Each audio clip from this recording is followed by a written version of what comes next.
Something strange is lurking beneath the sands of Giza, and scientists have no idea what it is. Archaeologists just found a hidden structure near the Great Pyramid using advanced ground scanning technology. What's inside? Nobody knows, but excavations are already underway. The Great Pyramid of Giza is one of the most famous monuments on Earth. But it doesn't stand alone. It's surrounded by an ancient necropolis, a massive royal graveyard filled with tombs and monuments. They belong to pharaohs, nobles, and other high-ranking officials. Most of these tombs are above the ground. They're called mastabas, rectangular, flat-roofed tombs built from limestone or mud brick, and they've been studied for decades. But from old movies, we know that these weren't simple graves. They have deep vertical shafts leading to underground burial chambers, where the past was sealed away for eternity. And recently, archaeologists found one curious empty space in the cemetery, a completely unexplored patch of ground. No mastabas, no visible ruins, nada. For years they ignored it, but between 2021 and 2023, they decided to investigate. They didn't dig though. Instead, they used a technology that kind of acts like X-rays for the ground. These radars let scientists see the secrets hidden there. And there was something hidden beneath the sand, something deliberately buried and forgotten. A two-part underground structure. One part was shallow and L-shaped. It's about 33 feet long and buried just 6.5 feet deep. But below that, a deeper, more mysterious anomaly, a structure completely different from anything else in the area. They called it a highly resistive anomaly, which means it's dense and solid, likely made of stone, sand, or even metal. And still, no one has a clue what's inside it. Now, it's clear that humans made the L shape. It wasn't formed by nature. And the shallower structure might have been an entrance to whatever is hidden below. But they only have some theories about what might be hidden there. It's also filled with sand and gravel. It was probably deliberately backfilled after its construction, perhaps to preserve this. Why? Well, we don't know yet. The archaeological team will need to excavate to understand what exactly this thing was and why it was built. The first guess is a lost burial chamber. Many tombs in Giza have underground burial sites, but most have clear surface markers. This one, for some reason, has nothing, but it could be one of them. The second guess is an ancient offering chapel. Egyptologists know that some chapels were built in this shape, but usually they were above ground, not buried like this. And finally, it might be something we've never seen before. If this turns out to be a new type of structure, it could rewrite what we know about the burials of pharaohs. The only way to know for sure is to dig it up. And that's exactly what's happening right now. Excavations are already underway. Archaeologists are racing against time to uncover the truth. But there's a real danger there too. Giza's fragile ancient structures need to be handled carefully. Otherwise, they could be damaged beyond repair. So all we can do is wait for the truth. Now, these tombs always held fascinating mysteries. Unfortunately, we'll never learn tons of these mysteries because of some relentless tomb robbers. Egyptian tombs were built to guard the bodies for eternity. But that absolutely didn't stop people from breaking in and stealing everything valuable inside. They've been bothering these ancient sites for thousands of years, starting way back in pharaohs' times.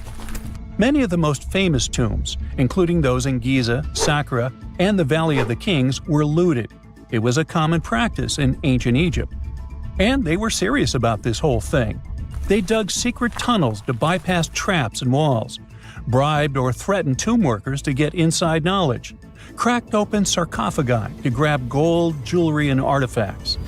And by the time modern archaeologists got to most of these tombs, they had already been picked clean. The reigning pharaohs got tired of this infuriating nonsense. The Valley of the Kings, the famous burial ground of Egyptian royalty, was supposed to be the ultimate safe zone. Tombs were built deep underground, hidden in the desert. Passages were sealed with giant stone blocks. False doors and traps were added to confuse thieves. Even curses were written on the walls, warnings of horrible endings for anyone who dared to disturb the tomb. which is exactly where we got all those horror stories about mummies from. Spoiler alert, none of it worked. Most tombs in the Valley of the Kings were fully robbed within 100 years of being sealed. Even King Tutankhamun's tomb, one of the most famous in history, was broken into twice in ancient times. Some of them decided to try and fight back. The New Kingdom rulers built hidden unmarked tombs in a way that should have prevented the looters from finding them, but didn't work. Some pharaohs, like Ramses II, were moved in secret to prevent their bodies from being stolen. Nope, didn't matter. The grave robbers always won. That's because tomb raiders weren't just random thieves. They were skilled, organized, and well-connected. They knew exactly where to look. Many were the ones who had built these sites in the first place, and they knew where the entrances were. If they couldn't smash through the doors, they'd dig through the walls, floors, and even ceilings to break inside. They also worked fast, often within a few years after the tombs were sealed, before anyone forgot where the valuable stuff was. The Khufu's pyramid, the one that's next to this newly discovered structure, was looted long before modern times. The one thing left inside when explorers got there? An empty granite box where the sarcophagus used to be. Unfortunately, it's not just about gold. History itself gets stolen during these raids. Ancient Egyptians wrote detailed records of what exactly and where they buried.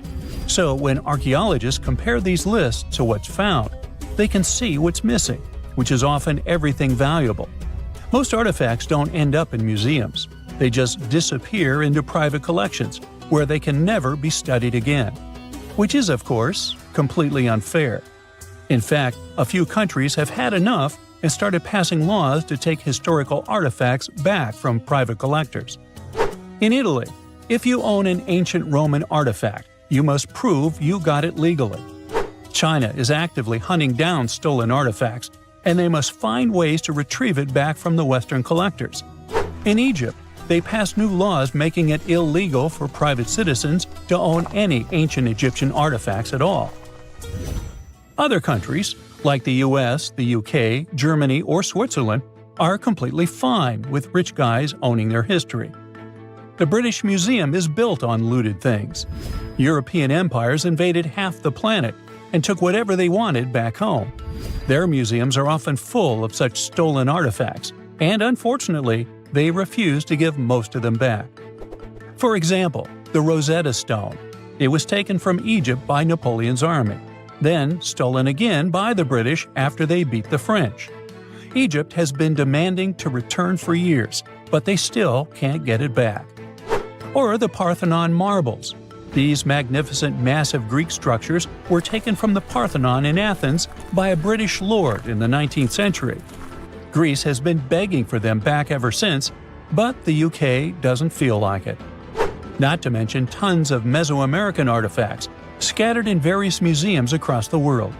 European explorers raided Mayan and Aztec temples, took statues, jewelry, and sacred objects, and now Mexico is fighting to get them back. Well, wouldn't it be surprising even if this mysterious underground chamber has somehow been looted already?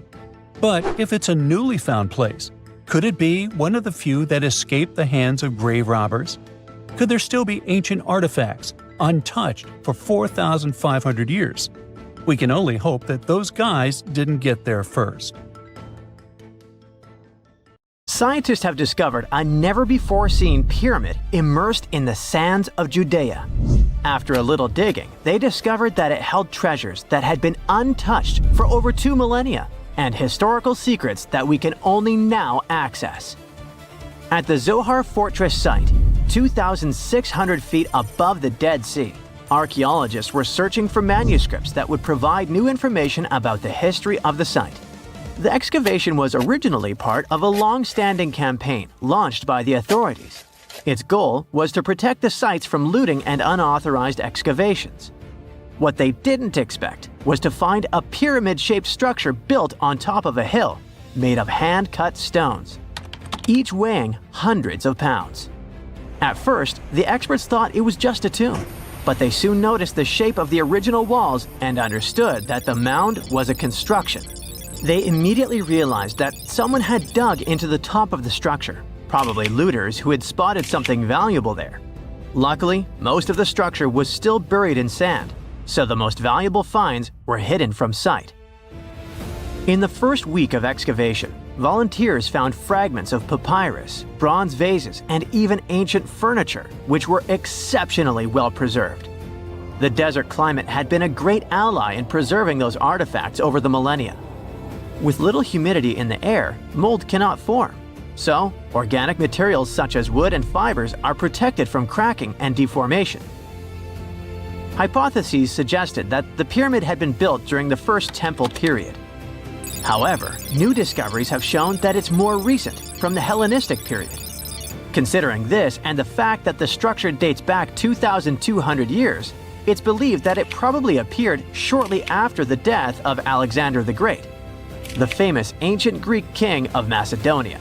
At that time, his generals divided the former Seleucid Empire. Ptolemy took control of Egypt and the surrounding regions, including the Dead Sea area, while Seleucus took control of the north, which is now part of the Middle East. It's still not known for sure whether the pyramid was built under the rule of the Ptolemaics or the Seleucids. Both Ptolemaic coins and coins from the Seleucid kingdom have been found at the site. Even so, many scholars believe it was built when the region was under Ptolemaic control. Evidence also suggests that the building, despite its longevity, collapsed at some point. But that's not why it was abandoned by the ancient Egyptians, which begs the question of what purpose it was built for. Some believe it was used as a tomb due to its picturesque location on top of a hill. Others believed it may have served as a historical monument. However, one of the strongest theories is that the pyramid was a guard tower, protecting an important trade route along which salt and bitumen resources from the Dead Sea were transported to coastal ports. They also believe it may have been used by Ptolemaic officials to collect taxes from travelers. It would be something equivalent to our modern-day toll booths, or even port inspection agencies. Although the contents of the papyrus documents remain a mystery, it seems very likely they were written using the Greek alphabet, and some experts believe that they may have been tax documents, which would make perfect sense, given the theory that the pyramid was a guard tower. The team calls it a fascinating historical mystery that the dig is helping to unravel, but the find is just a grain of sand in an entire desert. The dig is part of a larger project that's been going on for a long time, and in the last 8 years alone, it has scanned 111 miles of desert cliffs and identified approximately 900 caves within that radius. Using rappelling equipment, advanced technology, and specialized documentation methods, archaeologists discovered thousands of rare items, such as hidden scrolls, woodworking tools, carpets, leather goods, and even treasures. For them, the Judean desert is an ancient vault just waiting to be opened to reveal its secrets. A few years before they found the mysterious pyramid, they discovered a cave that had served as a refuge